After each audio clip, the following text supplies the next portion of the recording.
नमस्कार। चीन ने अपने नागरिकों को किस देश में ना जाने की सलाह दी? दो देशों के बीच हुई डील से क्यों तिल मिलाया चीन? दक्षिण चीन सागर में चीन पर नकेल कसने के लिए भारत के साथ किसने की बड़ी डील? किस डील की मदद से यह देश भारत का सबसे बड़ा पार्टनर साबित होगा? चीन के खिलाफ चक्रव्यूह में दुनिया का कौन सा देश है सबसे आगे? अगर आप जानना चाहते हैं इन सवालों के जवाब तो इस वीडियो को देखिए आखिर तक। और अगर आपको ऐसे ही सब्जेक्ट्स पर बने कंटेंट में इंटरेस्ट है तो इस चैनल को सब्सक्राइब कर लीजिए। अभी इस पर लगातार आपको इसी तरह के कंटेंट देखने को मिलते हैं। दुनिया भर में चर्चा है अमेरिका और चीन के बीच ट्रेड वॉर की। दुनिया बात कर रही है भारतीय सीमा पर चीन की काली करतूतों की। सबका ध्यान उन फैसलों पर है जो अमेरिका और चीन एक दूसरे को आर्थिक तौर पर नुकसान पहुंचाने के लिए ले रहे हैं। लोगों की नजर भारत और चीन के बीच सीमा पर चल रहे दांवपेच पर भी है, लेकिन इस सब के बीच एक देश चीन के खिलाफ सीना ठोक कर खड़ा है। यह देश लगातार चीन को उसके मुंह पर ताबड़तोड़ जवाब भी दे रहा है। चीन बढ़ा भारत की ओर तो यूएस ने चमका दिया, पानी में घेरेंगे चीन को भारत और ऑस्ट्रेलिया। जी हां, चीन की चुनौती को खुलकर स्वीकार करने वाले देश का नाम है ऑस्ट्रेलिया। ऑस्ट्रेलिया कोरोना को लेकर शुरू से ही चीन के खिलाफ बोल रहा है। कोरोना पर चीन के एक एक झूठ को ऑस्ट्रेलिया ने हर बार नंगा किया है। आप जानते हैं कि यह वो दौर है जब दुनिया के देशों में चीन को लेकर इतना गुस्सा है कि चीन ज्यादातर देशों को फूटी आंख नहीं सुहा रहा। पाकिस्तान जैसे इक्का दुक्का देशों को छोड़ दें तो ज्यादातर देश चीन से दूर जा रहे हैं। कुछ देश तो चीन के विरोध में इतने मुखर हैं कि सीधे सीधे नाम लेकर चीन को खरी खोटी सुना रहे हैं और कोरोना के लिए जिम्मेदार ठहरा चुके हैं। ऐसे सभी देश जो चीन से नाराज हैं वो भारत के नजदीक आ रहे हैं। इन्हीं देशों में से एक देश है ऑस्ट्रेलिया। चीन और भारत के बीच सीमा पर तनातनी के दौर में ऑस्ट्रेलिया अब खुलकर भारत के पक्ष में आ गया है। भारत और ऑस्ट्रेलिया अब ये एग्रीमेंट कर चुके हैं कि दोनों देश एक दूसरे के सैन्य अड्डों का इस्तेमाल कर पाएंगे।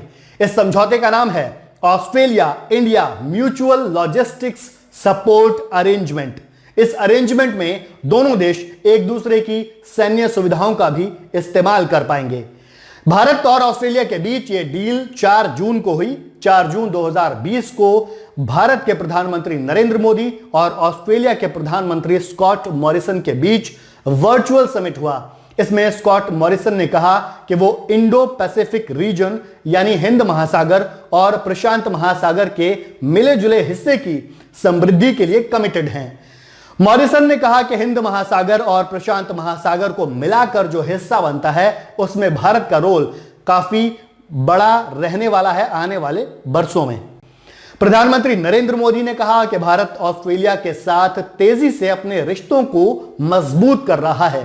पीएम ने कहा कि रिश्तों में यह मजबूती न सिर्फ भारत और ऑस्ट्रेलिया के लिए बल्कि इंडो पैसिफिक रीजन यानी हिंद महासागर और प्रशांत महासागर के लिए और साथ साथ पूरी दुनिया के लिए भी महत्वपूर्ण है। यहां ध्यान देने वाली बात यह है कि इसी समुद्री क्षेत्र में दक्षिण चीन सागर भी आता है, जहां चीन आए दिन उद्दंडता और हेकड़ी दिखाता रहता है। चीन यहां के द्वीपों पर नजर गड़ाए हुए है और इस इलाके पर अपना कब्जा चाहता है। चीन पर इस समुद्री क्षेत्र में आर्टिफिशियल आइलैंड बनाने के भी आरोप लगे हैं।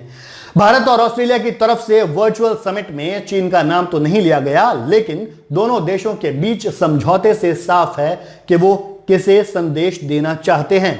इंडो पैसिफिक रीजन में भारत और ऑस्ट्रेलिया की सामरिक साझेदारी से चीन समझ गया है कि आने वाले वक्त में दक्षिण चीन सागर में उसकी दादागिरी की दाल नहीं गलने वाली।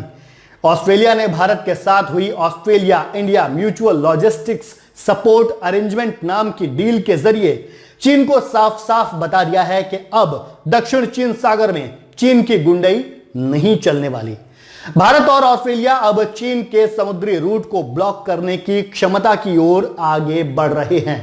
इससे पहले भी मैंने आपको बताया था कि ऑस्ट्रेलिया और भारत के रिश्ते अब कितने सहज हो गए हैं कि ऑस्ट्रेलिया के प्रधानमंत्री अपने घर पर समोसे बनाते हैं और ये इच्छा जाहिर करते हैं कि काश कोरोना ना होता तो वो भारतीय प्रधानमंत्री को खुद समोसे बनाकर खिलाते।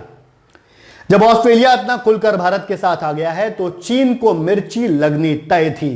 भारत ऑस्ट्रेलिया डील से चीन इतना चिढ़ गया कि डील के तुरंत बाद चीन ने अपने नागरिकों को ऑस्ट्रेलिया ना जाने को कह दिया।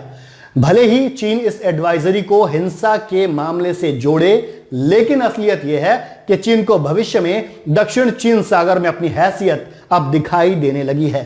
ऑस्ट्रेलिया को सच बोलने से रोकने के लिए चीन पहले भी कई तरह के सैंक्शंस ऑस्ट्रेलिया पर लगा चुका है, लेकिन कुछ भी हो, चीन कितना भी छटपटाए, भारत और ऑस्ट्रेलिया ने इंडो पैसिफिक रीजन में चीन को बांधने का पूरा इंतजाम कर लिया है। नमस्कार।